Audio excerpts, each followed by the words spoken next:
Tu es étudiant en Allemagne et tu te demandes comment te lancer dans l'immobilier. Alors dans cette nouvelle vidéo, j'ai un tip pour toi qui va te permettre d'avoir un apport de minimum 3 000 à 5 000 euros. Alors si tu es intéressé par cette thématique, je t'invite à suivre cette vidéo jusqu'à la fin. On se retrouve juste après le générique.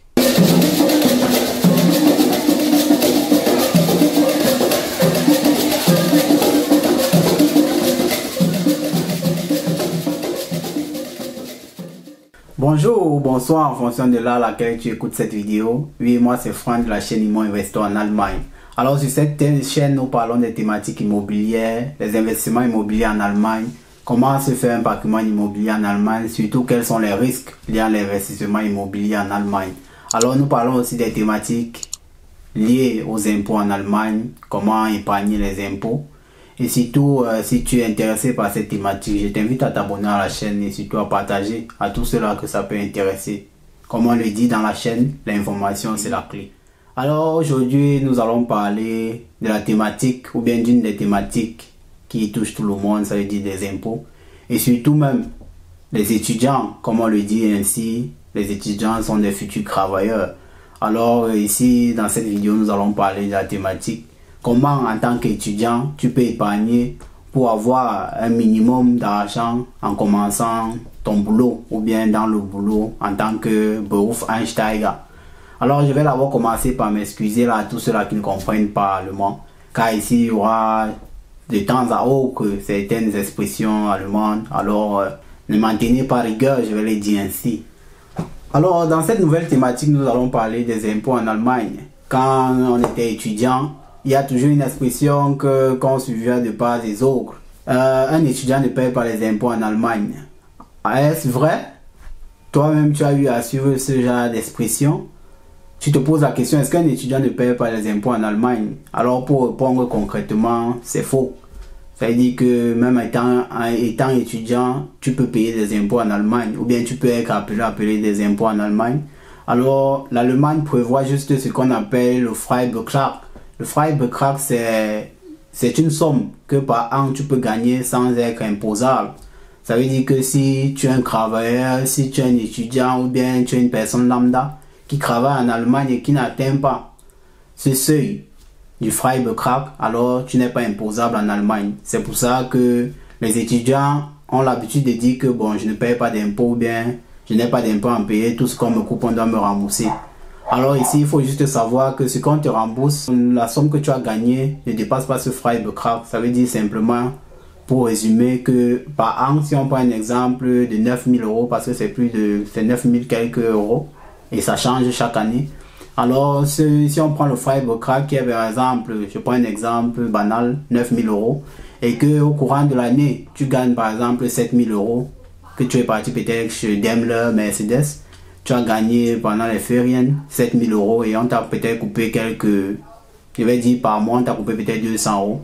En fin d'année, on te restitue cet argent-là parce que bon, on parle du fait que tu n'as pas atteint le seuil du Freibetrag, raison pour laquelle on te rembourse, ou bien pour la plupart des étudiants, on rembourse toujours une somme après avoir fait le Steuererklärung. Alors, c'était la petite parenthèse pour pouvoir éclaircir ou bien éclairer tous ceux-là qui se posent la question si un étudiant paye les impôts ou pas. Alors, dès lors que tu as dépassé le seuil du Freibetrag, alors tu es imposable. Mais maintenant, il y a la question, est-ce que tu es au premier studium? Ça veut dire, est-ce que tu es dans la première phase des études? La première phase des études, c'est par exemple, tu fais ton premier bachelor ou bien tu fais par exemple une formation. Pendant cette première phase, tu es simplement dans le Erststudium, ça se dit en allemand. Et dans le Erststudium, tu n'as pas de Werbungkosten. Les Werbungkosten, c'est les frais que tu peux déduire de tes impôts directement. Mais quand tu es dans ce Erststudium-là, tu es simplement dans la phase où tu as juste les Sonderausgabe. Les Sonderausgabe, c'est simplement, on va dire, un seuil où l'État allemand a décidé que bon, pour tout cela qui étudie dans le Erststudium, s'ils gagnent un certain montant au-dessus du Freibetrag, ça veut dire s'ils gagnent au-dessus par exemple de 9 990 euros, ils seront imposables et maintenant ils pourront, d'après leur sortie qu'ils ont eu à faire pour pouvoir déduire de ces impôts-là.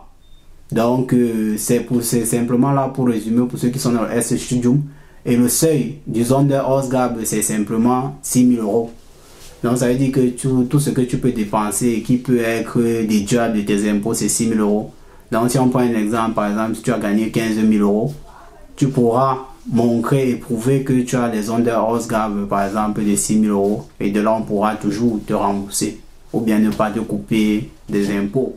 Alors, ayant déjà éclairci pour le premier studium, ça veut dire pour les études de première année ou bien les études de base, je vais le dire ainsi, on entre dans la phase du Studium, ça veut dire vous êtes par exemple un étudiant en master ou bien vous avez fini votre bachelor, vous êtes en plein master.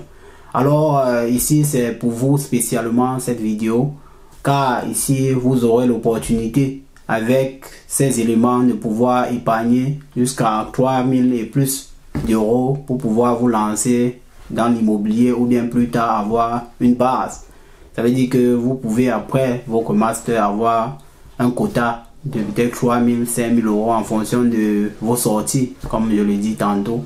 Et pour ceux-là même qui ont eu à payer des impôts ou bien qui ont eu à payer les Semestergebühr, ça veut dire les frais d'études, pour voir alors, comme on le dit, dans le Baden-Württemberg c'était à 1 500, sans compter maintenant les Sozialausgaben qui augmentaient. Ça veut dire que par semestre vous étiez dans plus de 1 700 euros que vous dépensiez.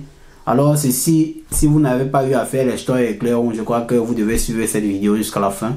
Car ici, en tant que tu vois, student, tu as l'opportunité et tu as même simplement la chance de pouvoir faire des Werbungkosten. Les Werbungkosten, c'est les sorties que tu peux déduire directement de tes impôts en fonction de ton gain. Alors, l'État allemand a prévu pour ceux qui sont en Studium le Verlustvortrag. Alors, le Verlustvortrag, c'est simplement la perte reportée. Ça veut dire que tu montres à l'office des impôts que tu as eu à perdre de l'argent. Et cela, tu peux reporter ça sur l'année qui suit. Ça veut dire que si on prend quelqu'un qui est en master, qui fait par exemple 3 années de master, et qui réussit à montrer que ses gains étaient inférieurs à ses dépenses, de là, il peut porter les dépenses là pour amener, ça veut dire le reliquat, pour amener sur l'année qui suit. Et ainsi de suite. Ça veut dire si tu as fait 3 ans et que tu peux justifier que tu avais des pertes pendant ces années-là, l'année où tu vas commencer les études, tu peux prendre tous ces pertes-là, additionner pour diviser. Bon, je vais dire additionner et maintenant on déduit soit de ton salaire et de là tu as un gain qui est assez alléchant, je peux vous le dire. Alors pour être plus concret, ça veut dire que tu es par exemple en première année de master, les frais que tu peux déduire, comme dans toute étude, je vais le dire ainsi, il y a les Fahrkosten, ça veut dire que les frais de transport pour aller à l'université, tu peux déduire cela de tes impôts. Il y a en deuxième le Arbeitsmittel, ça veut dire que tu as acheté des livres, tu as acheté des cahiers, tu as acheté tout ce qui peut t'aider dans tes études. C'est ça que tu peux déduire également comme Arbeitsmittel. Le troisième, c'est le Semestergebühr. Le Semestergebühr, on le sait ainsi, ou bien comme je l'ai dit tantôt, pour quelqu'un qui a étudié dans le Baden-Württemberg, tu es par exemple à 1 700 euros. Et si tu es dans d'autres zones, tu es par exemple dans les 300, 250, en fonction des zones ou bien en fonction des universités et des Hochschulen que tu es immatriculé. Donc cela peut varier, mais comme je le dis, tu peux déduire cela de tes impôts. Et en quatrième position, il y a les Prüfungsgebühr. Ça veut dire si dans ton université ou bien dans ta faculté, tu dois payer pour composer ou bien tu dois payer certaines matières, tu peux déduire cela évidemment aussi des impôts. Et on va le dire ainsi, ce sont les frais que tu peux facilement déduire de tes impôts en tant qu'étudiant. Et je vais le dire, il y a aussi le Verpflegungskosten. Le Verpflegungskosten, c'est par exemple ton argent pour l'entretien qui est de 14 euros quand tu travailles par exemple plus de 8 heures. Ça veut dire que si tu es étudiant, tu pars par exemple à la bibliothèque, tu fais plus de 8 heures à la bibliothèque, tu peux pouvoir déduire comme Verpflegungskosten 14 euros pour la journée. Alors, si tu fais aussi des semestres Austausch, ça veut dire que tu pars par exemple à l'extérieur ou bien dans une autre ville, toujours dans le cas des études, parce qu'il faut le préciser, ça doit être lié à tes études, parce qu'on ne déduit que ce qui est lié à les études.